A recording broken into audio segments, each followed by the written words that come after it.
So for this demo, I'm gonna just raise the field on a panel, a simple panel for this hall table. So basically this is the frame that my panel's gonna go in. You just see here, you can see I've got the grooves on the top. I've also got the grooves all the way around in my centerpiece. So what I need to do is fit this panel to be inside here. My opening is about 4 inches by 20 inches. My dado all the way around is about a ½ inch deep. So, so now what I need to do is cut, sort of like I said, raise the panels, raise the field on these two panels.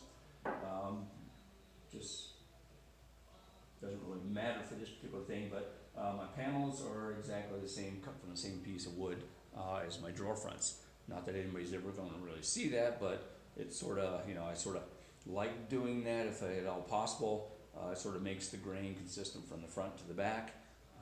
Chances are the hall table is going to be sitting against the wall, so nobody will ever really notice it. But I tend to feel a little bit better about sort of, being a little more particular or sensitive to the grain and the overall sort of impression of the piece. Even though, like I said, most of the customers are never going to wind up really seeing that. I tend to do a fair bit of framing panel. I like the way it looks. Also, it sort of helps me deal with wood movement in a very predictable manner. So what I've got today is, this is flat sawn spile. So if we remember from wood sciences, basically on a flat sawn board, wood movement is going to happen tangential to the growth rings or across the width. So what I need to figure out first is how much space do I need to leave in this raised field or in the whole panel to allow it to move. So one of the typical examples I like to do is here in Colorado, we're fairly dry. My relative humidity at the moment right here is about 20%. But say for example, I ship this piece to a client in Houston. Very, very humid, very warm. I checked out the average relative humidity for Houston, and it rains anywhere from about 90% in the morning. I assume it can get a lot more than that, to about 70%, 75% midday. So just for the sake of making figuring out the movement on this, I'm just going to take 80% because it'll make it pretty easy to sort of figure out the wood movement. And the difference between 75 and 80 is pretty negligible. So I'll show you how to figure this out here in a minute. But again, so 4 inches across the height, and that's where I need to be concerned about wood movement. I got 20 inches across here. My panel right now is, I think, 1/8 inch shy of 20, which is fine. Again, I don't have to worry about movement along the length of it. And I'm about 4 3/4 wide. So that should give me enough room on the ends of it. I don't want my little stub tenon to bottom out on these two dados. So I've got 1/4 inch there, so 1/8 of an inch easily to play with on either side of this dado. So now let's figure out what my wood movement is going to be. I'm going to use a pretty simplified version of the calculation. It generally works close enough to sort of give me the margin of safety that I need without having to go into the whole calculation. So for anybody that's interested in this, either the Bruce R. Hoadley book or the R. Bruce Hoadley book, Understanding Wood, goes into this really well. The other thing that is really helpful is the USDA Forest Products Handbook. I'll post a link to that with the video. So a couple things I need to know for this is what my delta or difference in relative humidity is going to be, what the width of my piece is, and then what the expansion ratio for this particular species is.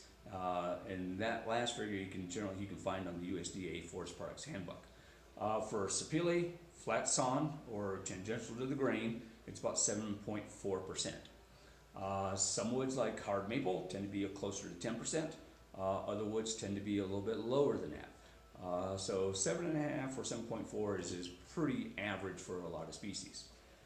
So let me go ahead and do this calculation for you. Hopefully, let me see if you guys can see this. let me turn this, so, okay, now. All right, laptop or tablet. Okay, so my delta change in relative humidity, 80 minus 20 is going to be 60%, right? So 0.60 times 3.75, which is the width of my piece, times my ratio of expansion or movement for this particular species is 0.074, or 7.4%, right?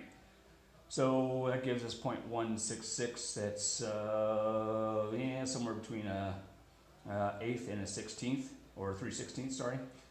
Eighth is actually 0.125. 3/16 is, I think, is about 0.188 or something like that.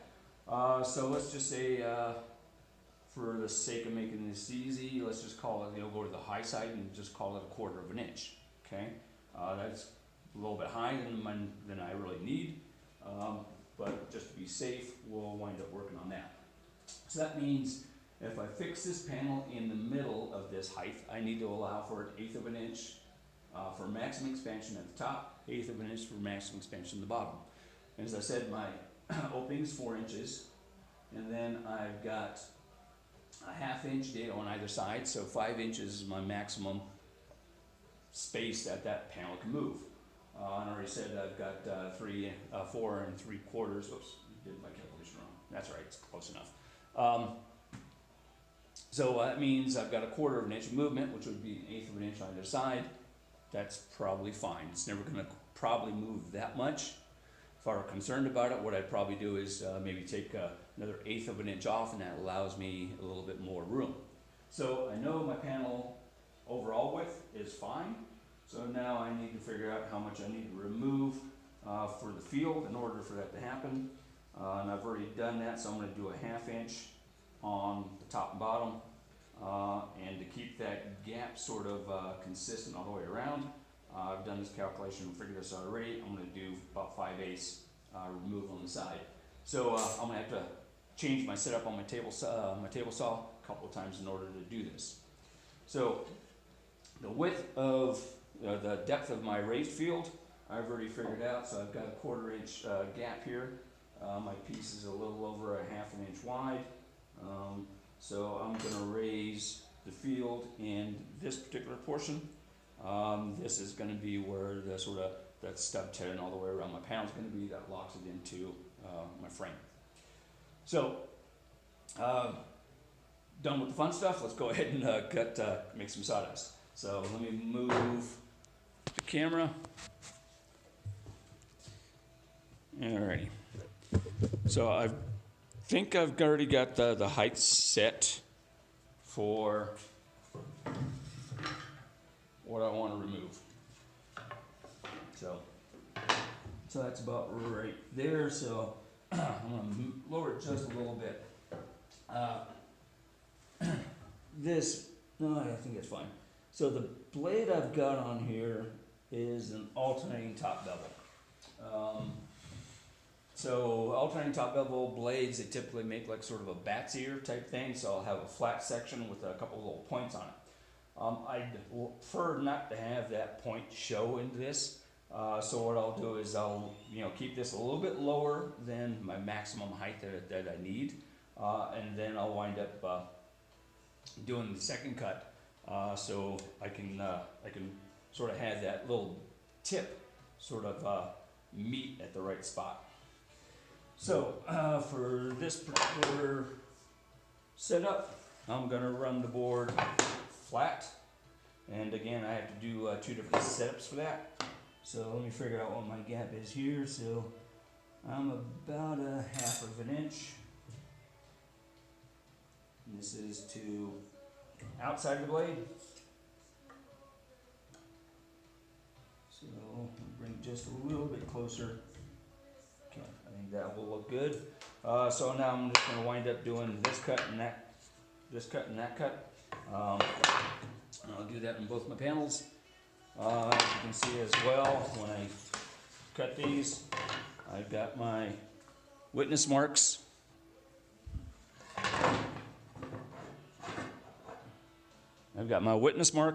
So I can keep the orientation of these two boards. I want that grain being as sort of more as continuous as I can. Obviously, I'm going to have a little stile in the middle of that, so that'll break it up. But this is going to make a little bit nicer looking piece. All right, so let me go ahead and make these 2 cuts.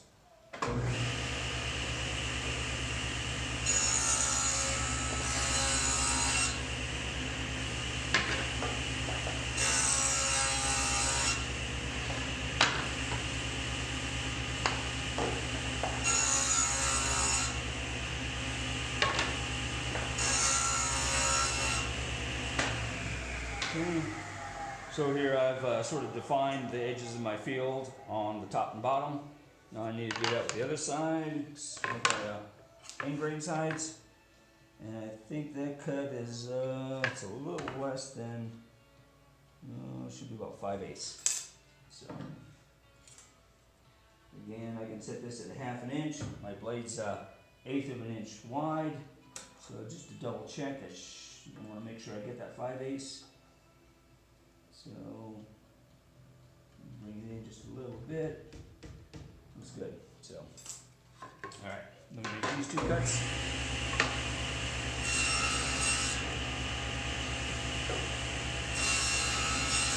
Obviously, you want to be careful doing this that you don't twist your panel. We've got a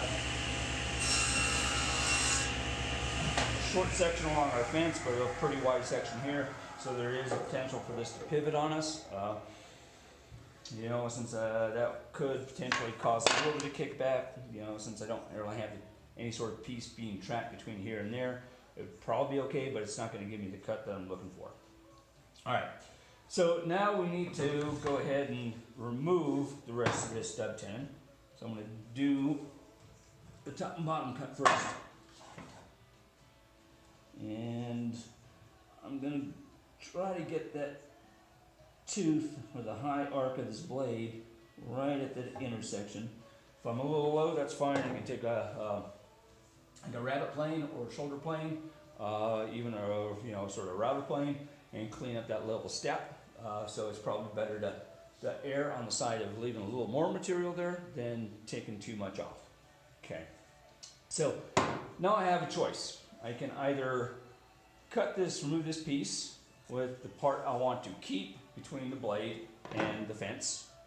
And that would be probably what most people would do. Or I have the option of having that piece that's being removed in between the blade and the fence.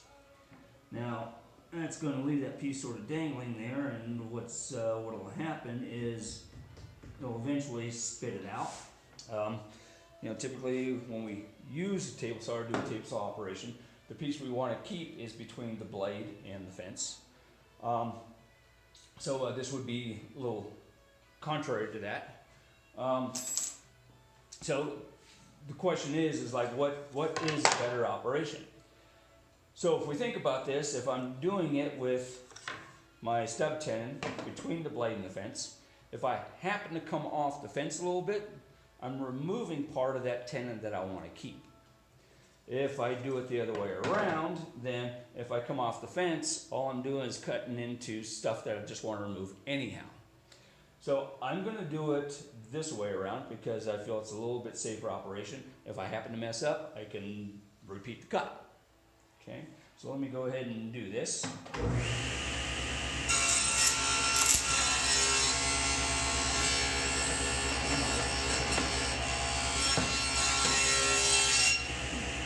Not sure what was catching on, but that's all right.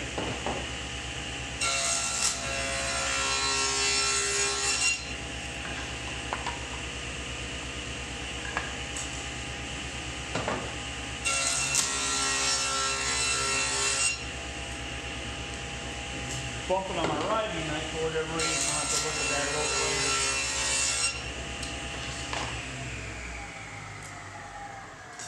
later. Okay.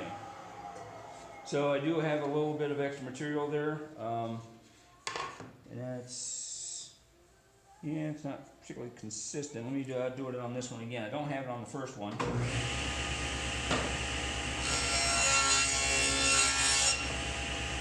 That's a little better.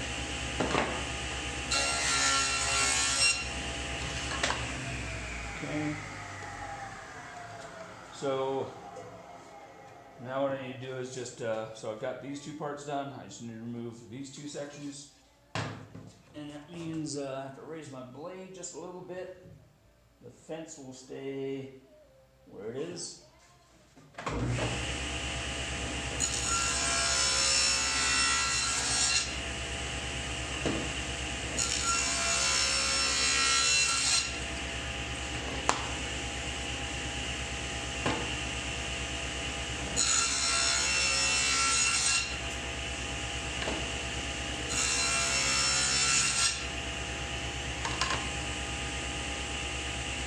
So it's got a little bit of material left here. I'm going to raise the blade just a little bit and see if I can get rid of that. That's there. So now it's gone. It's still just a little bit there, but that'll be easy to clean up.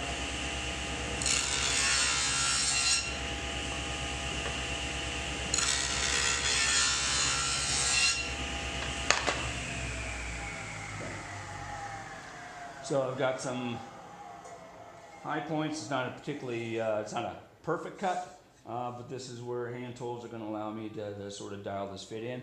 Let me move back over here to the table, and we'll see how this fits.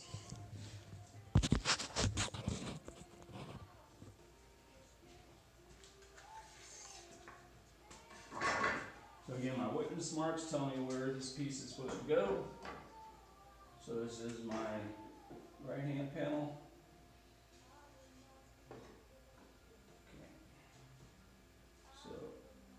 I'm going to go back to the table saw real quick, and it's a little tight.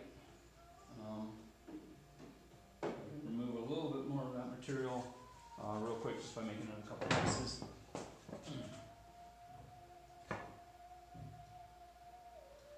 So all I'm going to do is just move my fence a little bit away.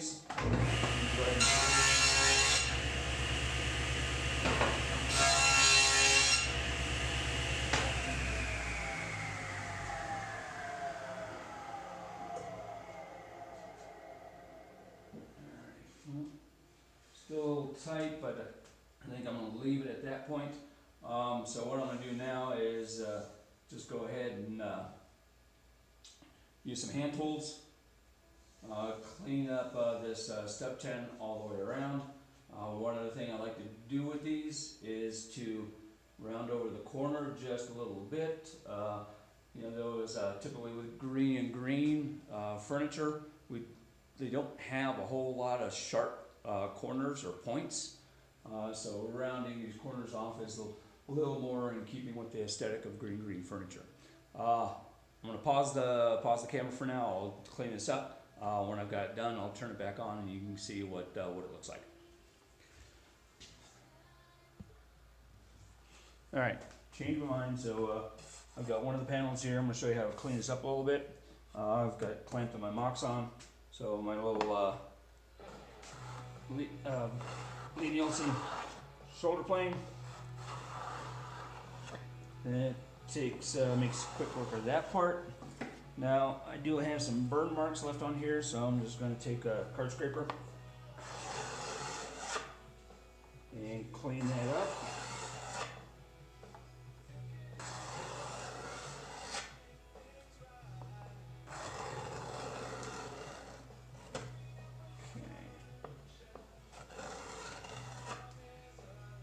And with this card scraper, it's real easy to sort of get into that very tight corner and get this panel looking as perfect as I can get it.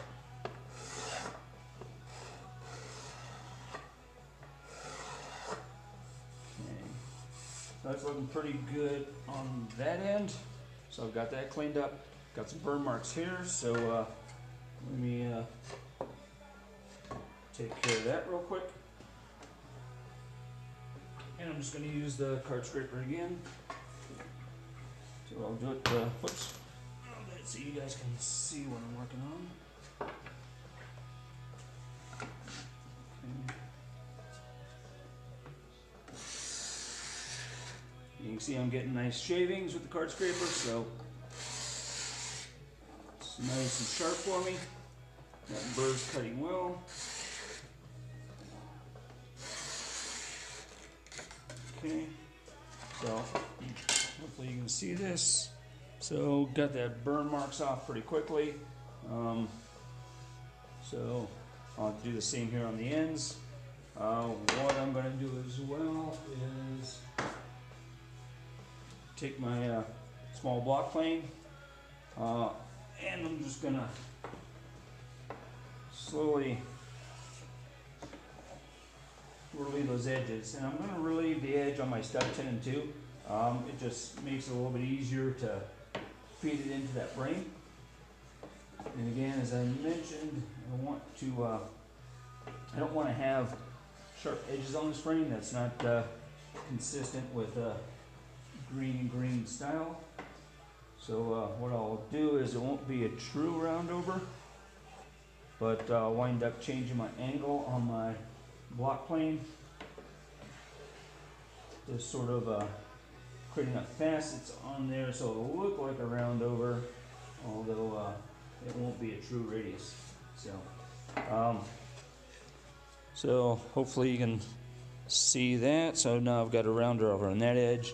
And as I said, what I'll do is take a chisel, and again, it's not going to be a true round over, but by taking a sharp chisel and pure enough facets on there, I can approximate a round over, and I'm looking for about 1/8 of an inch. That would be consistent with the other round overs I'm doing on this piece. So pause it again, and I'll wind up finishing cleaning up these two panels. Okay, so I've got the panels cleaned up. While I was doing it, I just went ahead and card scraped, so I moved my witness marks to the back. But that one I got in there fairly close to where I want it. Let's see how this one goes.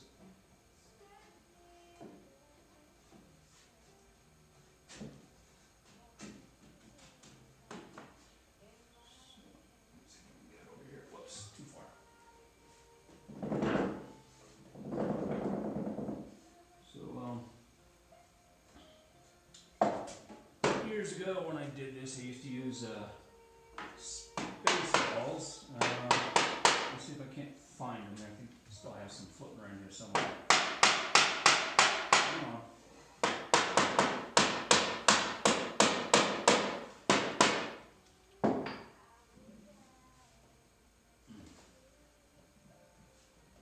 Something interfering with keeping it going down there, but let's go ahead and put the top piece on. Let's see.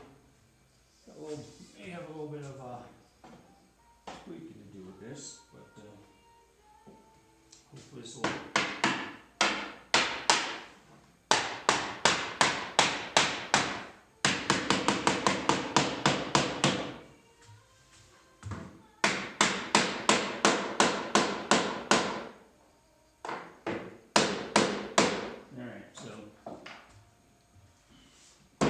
Still a little more fitting to do here.